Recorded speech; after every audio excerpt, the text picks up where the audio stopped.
Hello दोस्तों, I am Ashish Sharma. I am recently selected in Intelligence Bureau as a junior intelligence officer. Friends, आज इस video में मैं बहुत ही इंपॉर्टेंट पॉइंट्स के ऊपर डिस्कस करने वाला हूँ। बहुत सारे स्टूडेंट्स के कमेंट्स आ रहे थे और पूछ रहे थे कि सीजीएल मींस में भी कितना टाइम मिलेगा, मतलब कितने दिन बाद सीजीएल मींस हो सकता है, और अपने मार्क्स भी शेयर कर रहे थे, पूछ रहे थे क्या हम इतने मार्क्स पर सेफ हैं। इस वीडियो को देखने के बाद कोई भी डाउट नहीं बचेगा। मैं एक एक चीज़ को बहुत डिटेल में डिस्कस करने वाला हूं। इस वीडियो को आप शुरू से लेकर एंड तक इस वीडियो को पूरा देखना without skipping, because I will discuss everything in detail in this video. One by one तीनों पॉइंट्स के ऊपर डिस्कस करते हैं। सबसे पहले सीजीएल सीपीओ मींस का एग्जाम कब हो सकता है। नवंबर और दिसंबर के अंदर तो सीजीएल मींस का एग्जाम हो ही नहीं सकता। एसएससी ने सीजीएल मींस के एग्जाम को दिसंबर के अंदर टेंटेटिवली शेड्यूल किया था। अब उसके चांसेस बहुत कम लग रहे हैं। सीजीएल मींस का एग्जाम मोस्ट प्रोबेबली जनवरी के अंदर कंडक्ट होगा, वो भी 15 जनवरी के बाद। ये बात इस तरह से पॉसिबल है क्योंकि दिसंबर के अंदर आरआरबी के एग्जाम्स भी शेड्यूल्ड हैं और कई सारी सोर्सेज से पता चल रहा है कि सीजीएल का एग्ज़ाम दिसंबर में होने के बहुत कम चांसेस हैं। और ये बात 90% से ज़्यादा मतलब श्योर है कि जनवरी में ही सीजीएल का एग्ज़ाम होगा। हम लोगों को अपनी तैयारी को 2 महीने के अंदर 2 महीने मान के करना चाहिए। अगर जिन भी स्टूडेंट्स के मार्क्स कम आ रहे हैं उन्हें ये सोचना चाहिए कि अभी हमारे पास 2 महीने हैं और 2 महीने के अंदर अपनी प्रिपरेशन को करना है। इस बात के बहुत कम चांसेस हैं कि सीजीएल मींस का एग्जाम दिसंबर में हो। 5% से भी कम चांसेस हैं क्योंकि एक तो आरआरबी के एग्जाम्स शेड्यूल्ड हैं दिसंबर के अंदर, प्लस एसएससी ने खुद ये बताया था कि टेंटेटिवली शेड्यूल है दिसंबर के अंदर। और अब एक डेट भी वायरल हो रही है, एक नोटिस भी देखा था मैंने, एक लैब का नोटिस था जो कि जिसमें बताया गया था कि 18 जनवरी को एसएससी सीजीएल मींस का एग्जाम कंडक्ट होगा। अगर 18 जनवरी नहीं तो 15 जनवरी के बाद इस बात के बहुत ज़्यादा चांसेस है कि एसएससी सीजीएल मींस का एग्जाम्स 15 जनवरी के बाद कंडक्ट हो। तो जिनकी प्रिपरेशन थोड़ी कम चल रही है या मींस के मॉक्स में मार्क्स कम आ रहे हैं, तो हमें ये सोचकर प्रिपरेशन करनी है कि अभी 2 महीने हैं। अगर सिलेबस पूरा पढ़ लिया है तो 2 महीने के अंदर अच्छी प्रैक्टिस करके कोई एक पोस्ट हासिल की जा सकती है।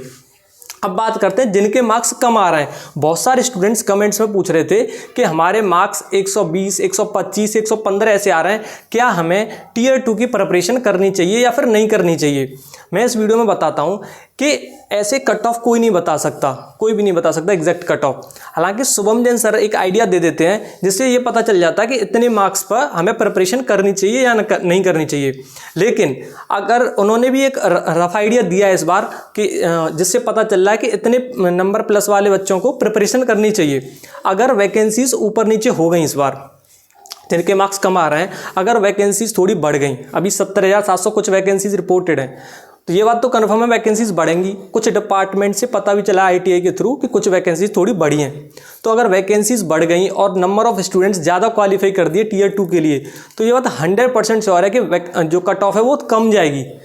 125 प्लस वाले बच्चों को टीयर 2 की प्रिपरेशन करनी चाहिए। इसके पीछे एक रीज़न ये है कि अभी हमारे पास 2 महीने का टाइम है। 2 महीने के अंदर अच्छी प्रिपरेशन की जा सकती है। अगर एक बार को नंबर नहीं आया, कट ऑफ क्वालिफाई नहीं हुई टीयर 1 की, तो अच्छी प्रिपरेशन हो जाएगी तो कोई और एग्जाम क्वालिफाई हो जाएगा और 2025 के जो एसएससी के एग्जाम्स हैं उनकी प्रिपरेशन भी बहुत अच्छी हो जाएगी। तो ये सोच के तैयारी नहीं करनी कि नंबर नहीं आएगा, ये सोच के तैयारी करनी है कि नंबर आएगा। और 125 प्लस वालों को, जिन स्टूडेंट्स के मार्क्स जनरल कैटेगरी से, मतलब कट ऑफ कोई नहीं बता सकता, पर मैं एक इतना जरूर बता रहा हूँ कि जिन स्टूडेंट्स के मार्क्स जनरल कैटेगरी से 125 प्लस आ रहे हैं, उन स्टूडेंट्स को प्रिपरेशन करनी चाहिए टीयर 2 की, वो भी डेडिकेशन के साथ। मतलब ये सोच के कि हमारा नंबर आएगा, क्योंकि जब ऐसे प्रिपरेशन करेंगे तो अगर नंबर आ गया, क्योंकि इसके हाईली चांसेस हैं, 80% से ज़्यादा चांसेस हैं कि 125 प्लस वाले बच्चे जिनका भी एग्जाम मॉडरेट या हार्डेस्ट शिफ्ट में था उनका नंबर आ सकता है। और रही बात अदर कैटेगरीज की, जैसे ईडब्ल्यूएस हुआ, ओबीसी हुआ या फिर एससी एसटी, तो उनकी कट ऑफ तो लो ही जाएगी इससे। तो 125 प्लस वाले स्टूडेंट्स को टीयर 2 की प्रिपरेशन करनी चाहिए। ये था एक रफ आइडिया, मैंने कोई कट ऑफ नहीं बताई, लेकिन मैं बता रहा हूँ 125 प्लस वाले बच्चे बिल्कुल तैयारी में कमी ना करें, अपनी प्रिपरेशन को बूस्ट करते रहें और अच्छे से पढ़ाई करनी चाहिए हमें। जैसे अगर टीयर 2 में नंबर आ गया तो बहुत अच्छे हाईली चांसेस हैं कि इस बार वैकेंसीज अच्छी हैं और कोई ना कोई पोस्ट मिल जाएगी। अब बात करते हैं बहुत ही इंपॉर्टेंट पॉइंट के ऊपर, जिससे बहुत सारे स्टूडेंट्स जैसे कमेंट्स में पूछ भी रहे थे कि इंग्लिश में मार्क्स कैसे बढ़ाएं। मैंने पर्सनली इंग्लिश के अंदर सीपीओ प्री 50/50, मीन्स के अंदर 184/200 ऐसे स्कोर कर रखा है। तो इंग्लिश सेक्शन में मार्क्स बढ़ाने के लिए 2 रूल हैं। अगर इन दोनों रूलों को अगर आप अप्लाई करते हो तो 100% इंग्लिश सेक्शन में मार्क्स बढ़ेंगे। अगर मैं बात करूं पहले रूल की, जैसे एक ग्रामर सेक्शन, एक वोकैबुलरी सेक्शन और एक होता है कॉम्प्रिहेंशन सेक्शन। अगर मैं बात करूं ग्रामर और वोकैबुलरी सेक्शन की, तो वोकैबुलरी में क्या करना है, पर डे हमें 500 वोकैबुलरीज प्रिपेयर करनी है। या तो रिवीजन करो या फिर अगर रिवाइज्ड है, अगर या तो रिवीजन करो, मतलब पहले पढ़ी हो तो उनका रिवीजन होना चाहिए, पढ़ी नहीं है तो नहीं पढ़ो। कैसे? 100 items, 100 one words, 100 synonyms, 100 एंटोनियम्स plus 100 जो मिसस्पेल्ड वर्ड होते हैं, मिसस्पेल्ड वर्ड होते हैं, जो स्पेलिंग्स होती हैं, जिसमें फ्रेजल वर्ब्स को भी ऐड करना है। ऐसे करके 500 वोकैबुलरी पर डे प्रिपेयर करनी है। इससे क्या होगा, वोकैबुलरी पे बहुत अच्छी कमांड हो जाएगी और पेपर तक इतनी अच्छी वोकैबुलरी हो जाएगी कि एक भी क्वेश्चन वोकैबुलरी से गलत नहीं हो सकता। अगर बात करूं ग्रामर की, तो ग्रामर सेक्शन पर कमांड कैसे बनानी है। ग्रामर में क्या करना है, जैसे अगर कोई भी एक टॉपिक पढ़ा, जैसे कोई टॉपिक पढ़ा, माने चलो प्रोनाउन, इस टॉपिक के रूल्स को अच्छे से रिवाइज कर लिया और इस टॉपिक को डिटेल में पढ़ लिया, तो आधा घंटे के बाद, पढ़ने के आधा घंटे के बाद क्या करना है, इस टॉपिक की प्रैक्टिस करनी है। जो एरर होती है ना, जो कॉमन एरर्स होती हैं, उन एरर्स को लगाना है, इसकी प्रैक्टिस करनी है इसी टॉपिक की। प्लस प्रीवियस जो टॉपिक पढ़ा था उसका भी रिवीजन करना है। इस तरह से ग्रामर को पढ़ना है कि एक टॉपिक पढ़ो प्लस उसकी प्रैक्टिस करो, उसके एरर्स को लगाओ और जो गलतियां हो रही हैं, जो मिस्टेक्स हो रही हैं, उनके सॉल्यूशंस देखो, उन्हें अच्छे से समझो, प्लस प्रीवियस जो टॉपिक पढ़ा था उसका रिवीजन। दूसरा रूल क्या करना है इंग्लिश सेक्शन में मार्क्स बढ़ाने के लिए, कि सेक्शनल मॉक देने हैं, इंग्लिश सेक्शन के मॉक देने हैं, पर डे एक मॉक देना है इंग्लिश का, और उसमें अपने मार्क्स को एनालिसिस करना है। अगर 5-6 मॉक्स देके अगर आपको लग रहा है आपके मार्क्स एवरेज 100 आ रहा है, 115 जो भी आ रहा है, मार्क्स नहीं बढ़ रहे, तो उसके लिए क्या करना है, जो भी गलतियां होती हैं मॉक्स के अंदर, उन गलतियों पे काम करना है, उन पर अच्छे से फोकस करना है, क्योंकि मिस्टेक्स को बहुत बारीकी से देखना है और जिस टॉपिक में मिस्टेक हो रही है उस टॉपिक को डिटेल में अच्छे से उसकी एनालिसिस करनी है और उसको फिर से पढ़ना है यूट्यूब पे से किसी भी टीचर्स की मदद से। जैसे नीतू मैम का देख लिया, रानी मैम हो गई, जयदीप सर हो गई, गोपाल वर्मा सर हो गई, इंग्लिश के बहुत अच्छे अच्छे टीचर्स अवेलेबल हैं। आप उस टॉपिक को कहीं से भी पढ़ सकते हो। इस तरीके से इंग्लिश में मार्क्स बढ़ाए जा सकते हैं। अगर बात करूं इंग्लिश को 1 महीने के अंदर दोबारा से पूरा पढ़ा जा सकता है, अगर किसी ने एक बार इंग्लिश को पढ़ा है, ये बात 100% श्योर है।